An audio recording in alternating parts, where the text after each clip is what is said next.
مشہور تھا. ان پریزائڈنگ کے ذریعے جو خبریں مل رہی ہیں وہ یہ ہے کہ اب فارم 45 کے پیچھے پڑ گئے. تو اب فارم 45 کو جو ہے متاثر کرنے کے لیے یہ ساری کی ساری ایکسرسائز کی جا رہی ہے. تو میں الیکشن کمیشن کو بھی ریکویسٹ کرتا ہوں, اعلیٰ حکام کو بھی ریکویسٹ کرتا ہوں, میڈیا کو بھی, اور میڈیا کے ذریعے عوام کو, کہ اس طرح کی حرکتیں جو ہیں یہاں سے پاکستان کی بربادی کا آغاز ہے, جمہوریت کی بربادی کا آغاز ہے.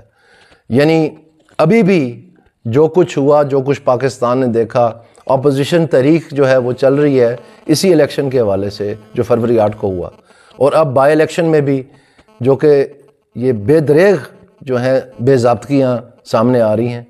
اور آپ امیجن کر سکتے ہیں کہ صبح الیکشن ہونا ہے, یہاں پر کیا حشر نشر ہونا ہے. تو میں آپ کو, میڈیا کو بھی ریکویسٹ کرتا ہوں کہ آپ آ کے یہاں پر کوریج کریں, اور آپ کے جو نمائندگان ہیں یہاں پر ان سے بھی کہیں کہ کوریج کریں. اور حیرانگی کی بات ہے کہ پتہ چلا ہے کہ پنجاب حکومت نے اس بات پہ پابندی لگا دی ہے کہ جو الیکشن بیگز ہیں جو کہ محفوظ پہنچنے چاہیے کنسالیڈیشن کے لیے ریٹرننگ افسر کے دفتر میں, ان کی کوریج جو ہے اس کے اوپر بین لگا دیا ہے. یہ ٹرانسپیرنسی کے عین مخالف ہے. اور اس کے علاوہ جو ٹیلی فون اور انٹرنیٹ بند کرنے کی ابھی ترکیب دوبارہ